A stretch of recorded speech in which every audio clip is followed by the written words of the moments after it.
नमस्कार किसान भाइयों, आज हम मक्के की फसल में लगने वाले कीट फाल आर्मी वर्म के बारे में बात करेंगे, जो हमारी फसल को किस तरह से नुकसान पहुंचाता है, इसके सिम्टम क्या होते हैं और ये कितना हमारी फसल को नुकसान पहुंचाता है और इसके लिए क्या अनुकूल परिस्थिति है। यह उन स्थानों पर इनकी आबादी ज्यादा पाई जाती है जहाँ पर अधिक बादल होते हैं, कम तापमान होता है, वर्षा अधिक होती है, वहां पर इनकी आबादी ज्यादा पाई जाती है। आइए हम बात करते हैं कि हमें कीटनाशकों का उपयोग कब करना चाहिए। अगर ये हमारे खेत पर हैं, हमें कीटनाशकों का उपयोग तब करना चाहिए जब हमारे खेत में 5% तक इन्होंने हमारे अंकुरण को काट दिया हो या 20% तक की हमारी पूरी फसल को नुकसान पहुंचाया हो, तब हमें अपने कीटनाशकों का प्रयोग करना चाहिए।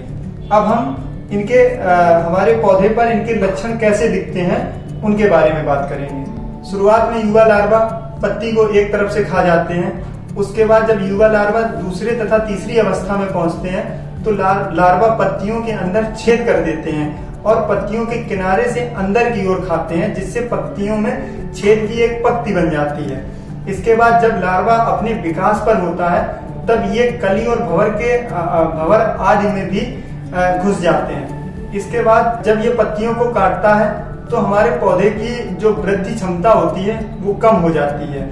लार्वा जो होता है बाली को खाकर मक्का के बाली के अंदर एक सुरंग बनाकर घुस जाता है। लार्वा मक्का के पौधे की पत्तियों तथा तनों को कर और उनके अंदर दरारें छोड़ देते हैं। फाल आर्मी वर्म की निगरानी के लिए फेरोमोन ट्रैप 5 प्रति एकड़ की दर से अपने खेत में स्थापना करनी चाहिए। हम प्रबंधन की बात करते हैं कि हमें फाल आर्मी वर्म का प्रबंधन कैसे करना चाहिए। इसके लिए हमें शुष्क मौसम में बुवाई करनी चाहिए। अगर हमने शुष्क मौसम में बुवाई नहीं कर पाई है तो मानसूनी वर्षा के साथ बुवाई करनी चाहिए और अगर इसके लिए हमें विलंब नहीं करना चाहिए।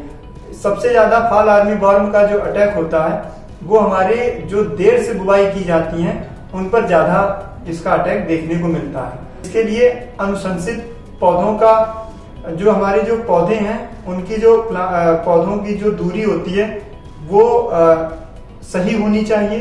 अपने खेत में संतुलित उर्वरकों का प्रयोग करना चाहिए। विशेषकर नाइट्रोजन की अधिक मात्रा का प्रयोग अपने खेत पर नहीं करना चाहिए। जिन क्षेत्रों में खरीफ मौसम में मक्का ली जाती है उन क्षेत्रों में ग्रीष्मकालीन मक्का न लेकर एक उचित फसल चक्र हमें अपनाना चाहिए। जो हमारी अंतावर्तीय फसल होती है, फसल जैसे मूंग उड़द लगानी चाहिए। बुवाई के तुरंत बाद पक्षियों के बैठने के लिए सरल स्थान बनाने हेतु 10 टी आकार की खूंटियां खेत में लगानी चाहिए। आर्मी वर्म की निगरानी के लिए 5 फेरोमोन ट्रैप हमें अपने निगरानी हेतु अपने खेत में 1 एकड़ में लगाने चाहिए। अगर हमारे फाल आर्मी वर्म की संख्या बढ़ रही है तो 15 फेरोमोन ट्रैप 1 एकड़ में हमें स्थापित करने चाहिए। इसके बाद जो हमारा पहला छिड़काव होगा वो नीम तेल का होगा, जो 1500 ppm 5 ml प्रति लीटर पानी में घोलकर हम इसका छिड़काव करेंगे। इसके बाद जब इसकी प्रारंभिक अवस्था होती है तो उसके लिए हम जैव कीटनाशक के रूप में जैसे बैसिलस थ्रूजेनेंसिस होता है, जिसे हम BT कहते हैं, 2 ग्राम प्रति लीटर पानी में घोलकर अपने खेत पर सुबह और शाम दोनों टाइम इसका हम छिड़काव करेंगे। लगभग 5 से 10% प्रकोप होने पर रासायनिक कीटनाशकों नाशक का हमें प्रयोग करना चाहिए, जिसमें कोराजेन हो गया, कोलेट्रो, नीली प्रोएल, इसमें 18.5% SC, जिसका 60 ml प्रति एकड़ हमें अपने खेत में छिड़काव करना चाहिए 200 लीटर पानी में मिलाकर, या डेलीगेट स्पाइनेटोरम 11.7% SC, इसका हमें 100 ml प्रति एकड़ 200 लीटर पानी में मिलाकर अपने खेत में छिड़काव करना चाहिए। ये नहीं है तो Akila थियामेथोक्साम 12.6% plus lambda latrine 9.5% 50 ml प्रति एकड़ में 200 लीटर पानी में मिलाकर अपने खेत में इसका छिड़काव करना चाहिए। और भी उपयोगी जानकारी के लिए हमारे वीडियो को लाइक तथा चैनल को सब्सक्राइब करें।